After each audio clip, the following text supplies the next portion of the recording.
Ila Paliwal, welcome to ITV Gold. I hope you're doing well today. I'm very well. Thank you for having me. Of course, we're so excited to have you here with us to talk to you about music, your current projects, and so much more. So let's dig right into it. Before I ask you about your music journey and a lot more about your history in music, we have to discuss your second album that has just been released. Ila, the Earth Symphony is the name of your new album, and it's already been super successful. Everyone is super excited about it. So how are you feeling after its release? Well, I'm very, very happy and elated because I really worked hard on this project for almost 2.5 years, and there were a lot of pieces in the puzzle, and they all came together, and people have given it so much love and appreciation, and I'm very thankful and very happy. Yes, of course. And just your song Vande Mataram has over 600,000 views on YouTube, along with other songs that have a lot of features that are coming in. Ila, what was so special about this album that inspired you to create something that is an ode to Mother Nature? And how are you feeling about how the entire product has come out? Yeah, so, I was, since my childhood, I was very inspired by Indian ancient scriptures and the wisdom that they have. And I grew up listening to a lot of classical music, a lot of folk music, and my parents, both of them were scholars, so I had that atmosphere at home. And nature was always part of that musical journey that I kind of grew up with.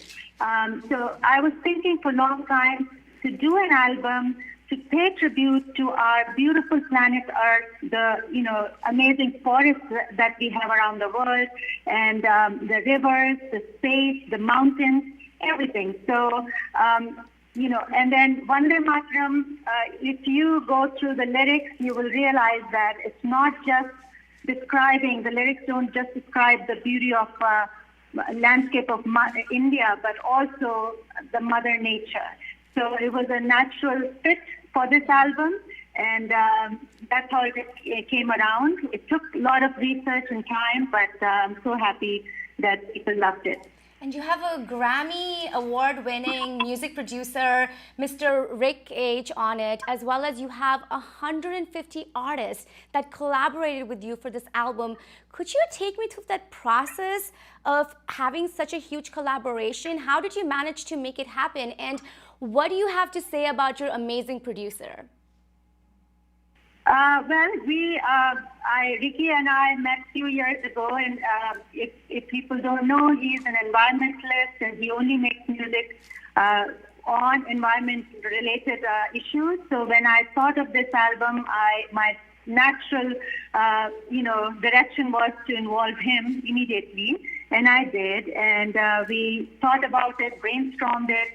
And for Vande Mataram, we wanted to, if you know the history of Indian struggle and, freedom fighters used to be prohibited from singing this phrase. And so after many years, I wanted to bring the world together. And that's how I took the whole crew to London. We hired the Royal Philharmonic Orchestra, the legendary orchestra. And then we hired iconic Abbey Road Studios to record Vande Mataram with all of them. So it was really incredible experience. And of course, Ricky and I are very similar in terms of our passion and excitement to the project. So it worked beautifully. And how was it working with artists that were not Indian and had to say lyrics that were in Sanskrit? Yeah, so it was really heartening when we were recording in London, and the choir, Vox Symphony choir, was trying to sing Vande Mataram. So we explained. It was really goosebump moments that time because I was explaining them how to correctly pronounce Vande Mataram, and even explaining the meaning of this whole, the lyrics as well as the depth behind these lyrics and what this Vande Mataram song means to Indians all over the world. It was quite extraordinary. Ila, what are some of your hopes with this amazing album? I know you just released it, so people are just finding out about it. They're listening to it. The beautiful songs. What do you hope it inspires in people? So when I started thinking about this album, pandemic or COVID-19 was nowhere to be heard of or seen, or we had no idea. But I think, it's quite ironic that I released at a time when we are globally struggling with this crazy pandemic. And I hope people would, understand that we only have one planet Earth, and we do need to take care of it.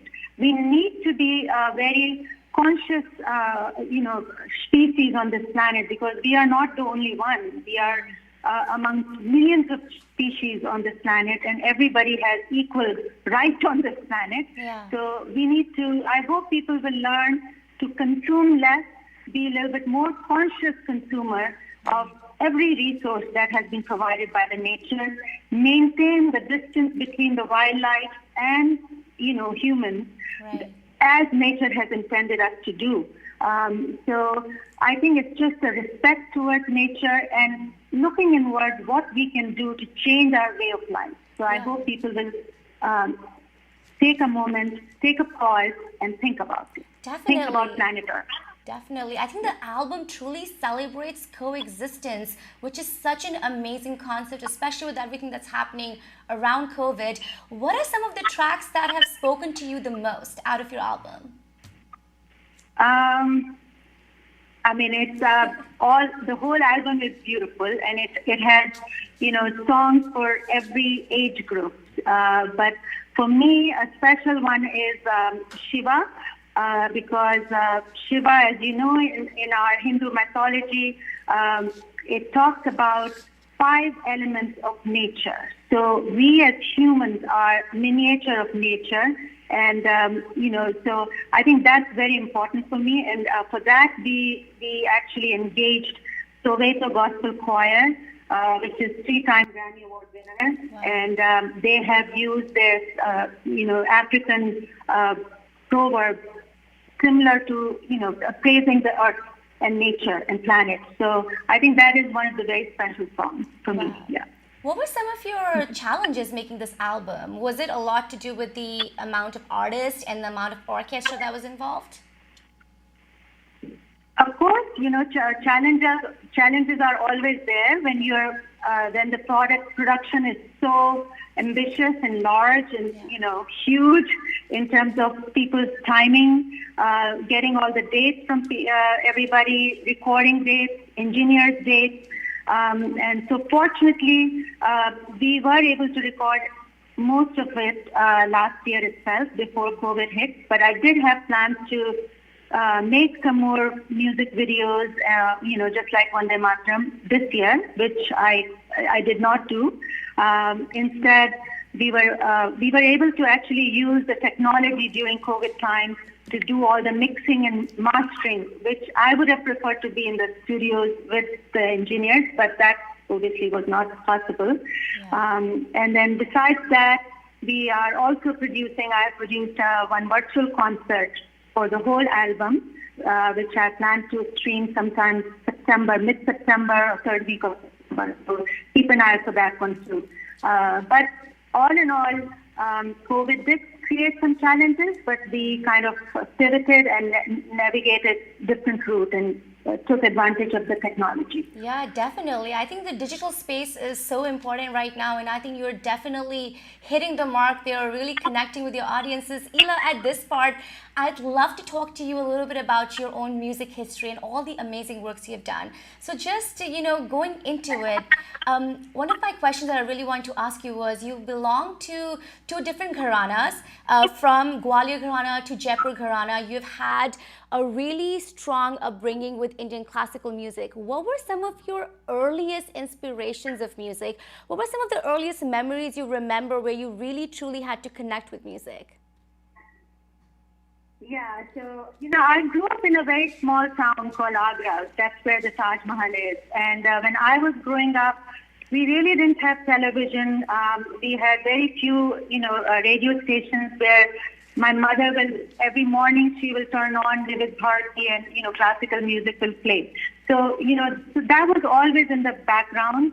My parents were both patrons of culture and art and poetry, so I was surrounded by all that. And Agra being a very historic city, we used to have all-night classical music concerts. And when I was very young, I wasn't very interested like any other child, but my parents would make sure that I go with them, and we will just sit through the night. Sometimes I would be, sleepy or whatever.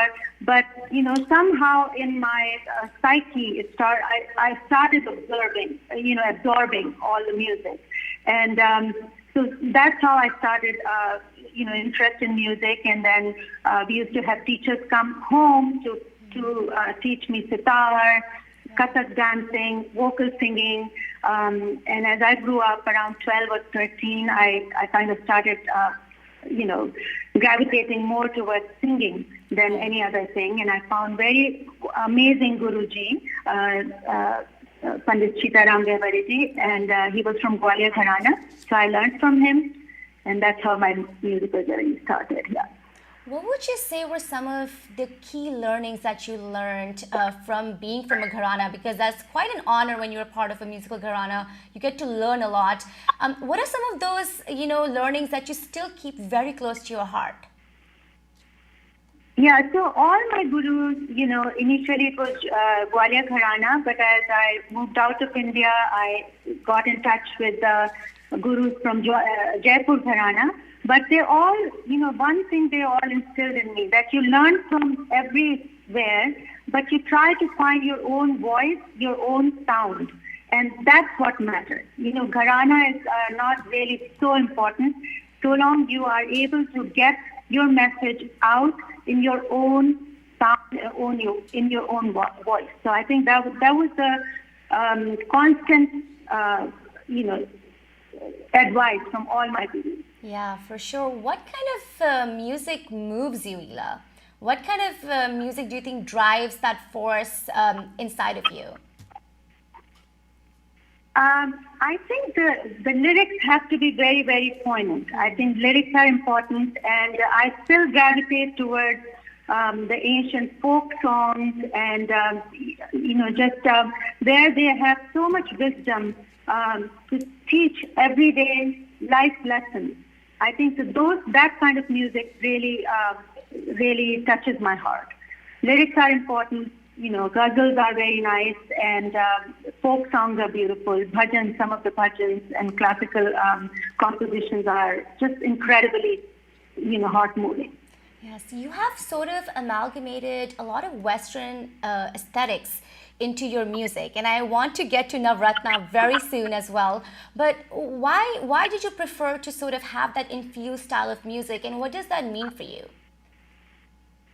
Yeah, so I always feel, as you know, Indian classical music is very melodic. It's really very close to your heart, and sometimes you really want to bring that grandeur to it that it deserves.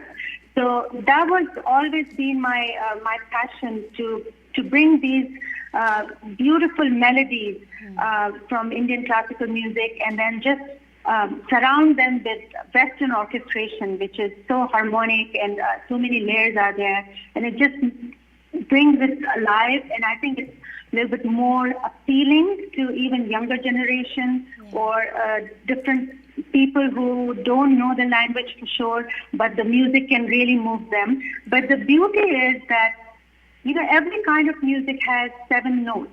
But the magic happens when you mix and match them, and you try different variations, and when the right notes strike, and when the two right notes strike, and they create the magic, and they touch your heart, that's what, as an artist, you want to achieve. So I think that Western orchestration always has been that kind of influence for my thinking. Yeah, you definitely have the passion for it. This brings me to your first studio album, which I have to ask you about, Navratna, which was proudly produced by none other than the legendary A.R. Rahman. Could you take me briefly through the process of making that album, and what does that mean for you even now in 2020?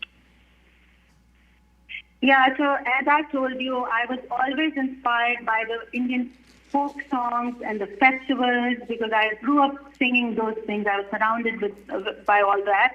And so for a long time, for even Navratna, I was thinking to do an album for all the festivals of India and bring the, Indian secularism or, secular festivities in limelight. So I thought, okay, maybe we need to do an album with all festivals, but based on classical ragas. So even Christmas song in my album Navratna is based on Bhupali rags because, so we try to make melodies which would, still keep the soul very Indian, but have a more worldwide view to it. And I had written to Mr. Rahman some time ago when I was thinking of this Navratna album, and I said, I'm thinking to do one album on all Indian festivals, including Eid, Christmas, Diwali, and, from all regions of India. And he wrote back to me, he said, this is an amazing idea. It can be a national treasure if we can do it right. And, he right away helped me with the planning of it and everything. And it was incredible to work with him because he's such a humble human being. He can bring the best out of an artist, whoever works for him. So I feel very blessed and fortunate. What do you think it taught you? Because, your next studio album, you work with a Grammy award-winning producer. Is there a reason you're working with such, amazing, legendary artists? Well, I think it's just the destiny that I connect with these people, and then we talk about some idea, and suddenly, both of us are thinking the same wavelength, so it works that way. I mean, I don't go look for people, who are only Grammy Award winner or such, I think you need to have the right chemistry and connect at the creative level. And that's what is important to me. This brings me to a really important question that I love asking, songwriters, singers, producers such as you, which is, in the last couple of years, we've seen this new industry of South Asian American artists really come through in the United States. And they are pursuing Indian arts. They're mixing it with Western aesthetics. What do you have to say about that generation of artists? And do you think they have a lot of space here to truly celebrate their own heritage and their own identity through music? Oh, yes, I think so. I think the younger generation is even more blessed because they have both the best. They've learned the Western, music, classical music, and they have learned the Indian music, and they can really do wonder and create magic with music of both kinds. So I think they have a great future. The only thing they have to do is believe in themselves and keep practice. I think that still stays true. And don't go for shortcuts, and just have conviction that, if you work hard and produce something that touches people's heart, you will get success in your place in the musical world. Ila, is it hard being a South Asian American artist in this country right now, in the music world? What is your opinion on that? I think it's getting better. It has been hard, but I think it is getting better, especially if you are living on either coast, because the people are very international. I have to tell you, I got mail from one of my Jewish friend who's a lawyer who doesn't understand any Hindi, any Sanskrit, and he listened to my album and he gave me names of each song. Shiva, Sadeem, or one more song, I forget which one he said. And he explained to me, he said, I didn't understand, but they touched me. And I played it to my other Jewish friends, and they're all going to go and download your album. So I think we have come a long way, and we can see Indian music being presented in beautiful venues like Carnegie Hall, Lincoln Center, instead of just home basements or in like small gatherings. So I feel it's getting better, and it has a great future. Wow, and I love that positive attitude towards it. You know, it's so important for us to like explore that and always keep on motivating our own community with it. Ila, where do you see yourself in the next 5 to 10 years? Where is your music journey taking you, according to you? Well, I do have lots of ideas that I want to produce in the form of music. I am working on my next project, and that also deals with human emotion. I always like to find topics which connect with people and draw the inspiration from the ancient scriptures in Indian subcontinent or anywhere in the world, basically. But I like to do that. So I don't know what the future will hold, but for me, music is my life, and I would continue to do that. So are there any projects that are just in the pipeline that we can know about? Well, it's a little too soon right now. I'm just focusing on the virtual concert that's coming in September, but hopefully in few months I will have some more details. Yeah, but I have written the lyrics and started composing some of the songs, so it's all working. Yeah. We are coming towards an end of this interview, but I would love to ask you about this virtual concert that's happening in September.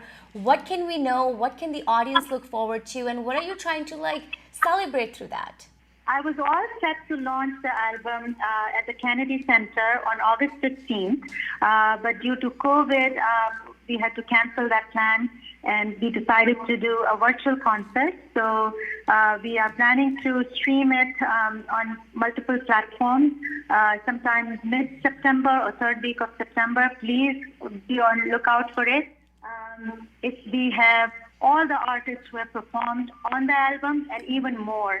Artists from South Africa, the Soweto Gospel Choir, then we have the Royal Philharmonic Orchestra, we have artists from Australia and from New York, Miami, different kind of artists, about 30 or 40 people performing live, and I will be doing the whole album. And we have even used some visual artists like sand artists and speed painters and puppeteers and things like that. So it's going to be a beautiful, beautiful concert, and I'm very excited. It's come out beautiful. Wow. So please watch. It sounds massive, and it sounds so exciting. I feel like you're going to have a festival virtually, pretty much. Thank you so much for being with us on ITV Gold, Ila. I would love for you to give one last message to our audience, perhaps on your album. Yeah, so thank you so much for having me, first of all. And for the audience, just please take care of your mental health, your physical health, and listen to the album. Please be more, conscious consumer, and just enjoy the nature more, and respect our Mother Earth. Yeah, that is so true. We gotta respect our Mother Earth. Ila, thank you so much for being with us on ITV Gold.